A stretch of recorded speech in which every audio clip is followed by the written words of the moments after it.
disconnect ourselves from people, Amen. we are literally putting them Amen. in a tomb. Because what we're saying is they dead to me. That's it. They dead. Let me get to it. Let me get to it. Yes. I've told y'all they're fiend show up. I don't watch that heifer. We literally, what we're saying is get over there in the tomb. And I'm finna put this stone in front of the door. Because I ain't want nothing else to do with you anymore. I'm done. You dead. You dead to me. Haven't y'all heard it be said? They dead to me. I don't want nothing else to do with them no more. Boy, I done put them in the tomb. And done close the door.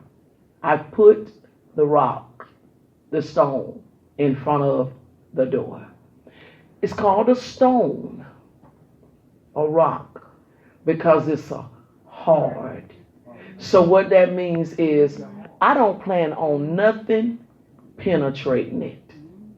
I got it so far away that there is nothing that you can say or do that will penetrate it. Nothing. Y'all still riding with me? Okay, I still got y'all. Y'all still in here, right? Oh, we on a ride. There is nothing that you can say or do to penetrate it because the stone is in front of it. They dead to me. I'm through. They dead. They dead. And so, what has to happen is, let's go back to Jesus' death now. What has to happen is what we read in Matthew 27. Let's look at it again. We don't put them in the tomb, right? We don't put them in there. Now put the stone in front of them. Matthew 27. Let's get over here now. I'm going to start at verse 50 again. Jesus, when he had cried again with a loud voice, yielded up the ghost. Gave up the Holy Ghost. Gave up the ghost. Verse 51. And behold, the veil of the temple was rent or torn in two from the top to the bottom. And the earth, what it started doing, Peter? It was quaking. See, the earth started quaking. And what happened to them rocks? Them rocks busted up, didn't it?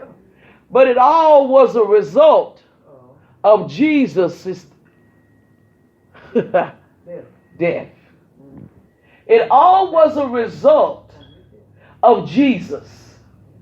And so therefore, rocks are not going to rent. Earths are not going to quake. Relationships are not going to be fixed until somebody, don't you knock over your own pulpit there, Fiend. You want another one, but don't bust this one. It's not going to be fixed until Jesus can play a role in it. Did y'all miss that?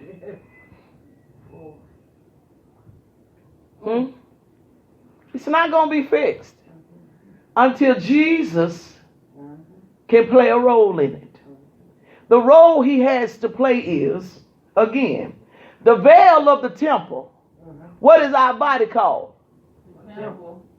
The veil of the temple, which means the covering over myself, has to be torn. And notice how it said it was torn from top to bottom.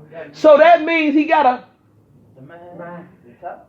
deal with me up here to make all the rest of me submit. Because my issue is right here. Right here. So he has to tear it from the top to the bottom. He got to get in my temple, tear my veil from the top to the bottom. Then he got to cause my earth to start quaking. What does it represent? Talk to me, Pastor. I'm going to talk to y'all. I sure am. What does it mean when my earth starts quaking? That means that everything in my life starts getting crazy. What's going on? Jesus, wait, hold up. Wait a minute. Wait, oh, my money going crazy. Ooh, what my marriage tripping. Oh, Lord, something done happened to my children. Jesus Christ. They just called, said my grandbaby's sick. Oh, God, wait, hold up just a minute. It's got to get to quaking. See, it's shaking. Yeah, sure. It's got to quit the quaking. See, boom, boom, boom, boom, boom, boom, boom. You know them beats just keep coming. Boom, boom, boom, boom, boom. It's quaking. It's got to get to quaking. When it gets to quaking, the next thing you know, after my rock done been, the earth done been quaking, everything in my life done got shook up. Now all of a sudden I start tearing up them rocks. Everybody that I had an issue with in my heart, now I want to talk to them. Y'all don't hear your pastor up in here today. When your earth start quaking, baby, he set it up in that order for a reason. That's why I pay attention to the word. That's why I read slow. I don't care what no joker say. I can't too long. Whatever. Middle finger, baby. I don't care. Look, you better notice how this thing is worded, how he got it set up. The first thing he done was what? Let's get it. What's the first thing? Let's go. Y'all gonna get this here. He says, behold the veil in the temple. He tears the covering off my body that I have protected myself in. Because the first thing you do is start protecting yourself. Ain't nobody finna hurt me like that no more. I'm not fooling with nobody no more. I'm saying to myself, I ain't even gonna talk to too many people no more. My circle gonna be small. I ain't gonna get married no more. I ain't getting in no relationship no more. I ain't finna have no friends no more. I ain't finna get in no church no more. I ain't finna talk to these people no more. See, there go that veil. There go that veil. There go that veil.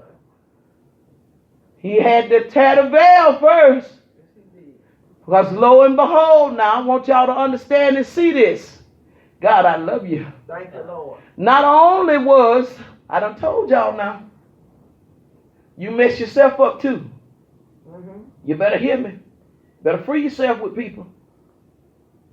Not only was who they was tripping on back behind a rock or a stone, but who else was locked up? They were too. Because now they were behind a veil. They were locked up too.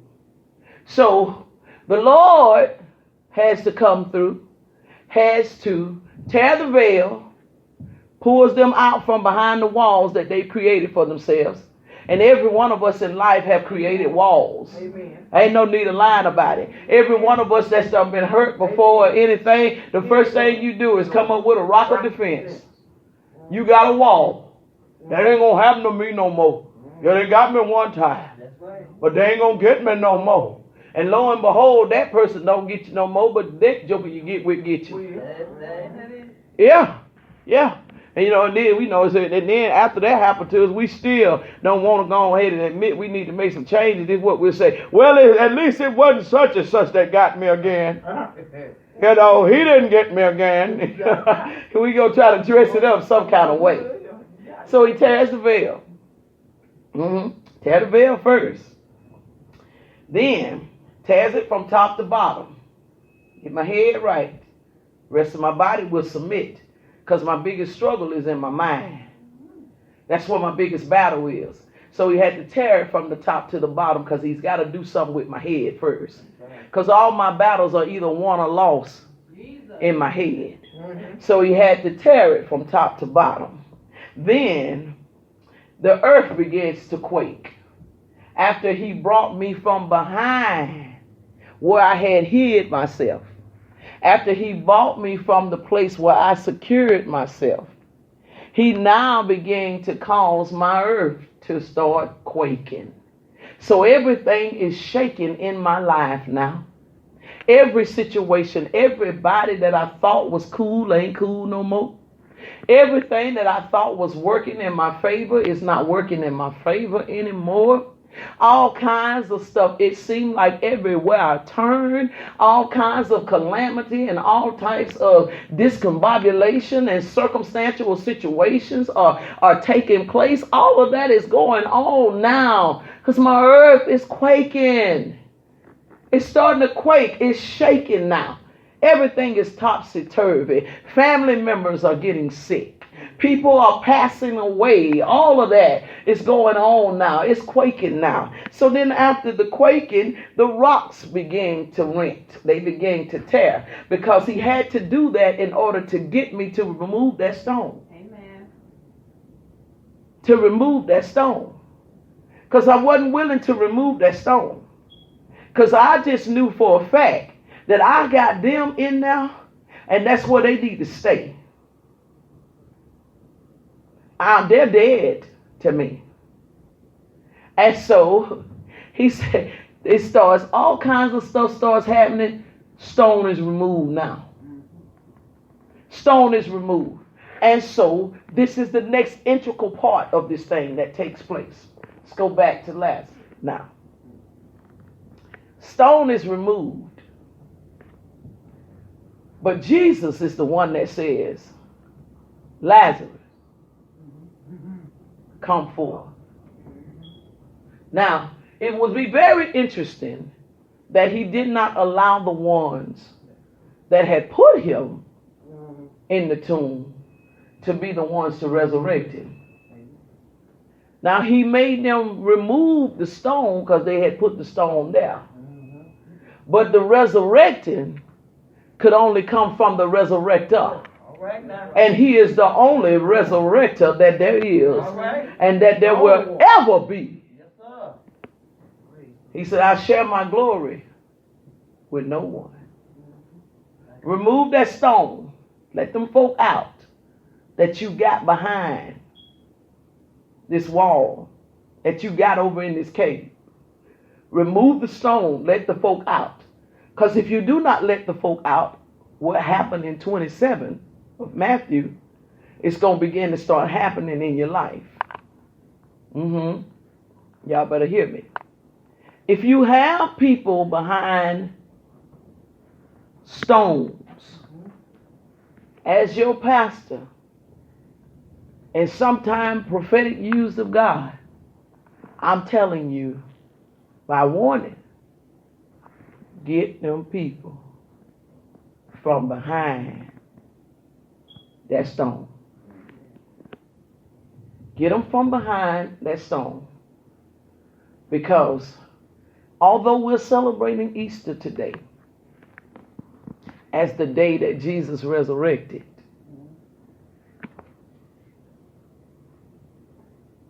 it's just synonymous. Because there has to be a resurrecting day in everybody's life. Amen. I told y'all, he got up, but did you? He got up, but did you? There has to be a resurrection, a day of resurrection in every one of our lives. And in him being able to get up, he will then give us the ability to remove some stones, to free some folk. If there are anything, old stuff, old wounds, any people from your past, present,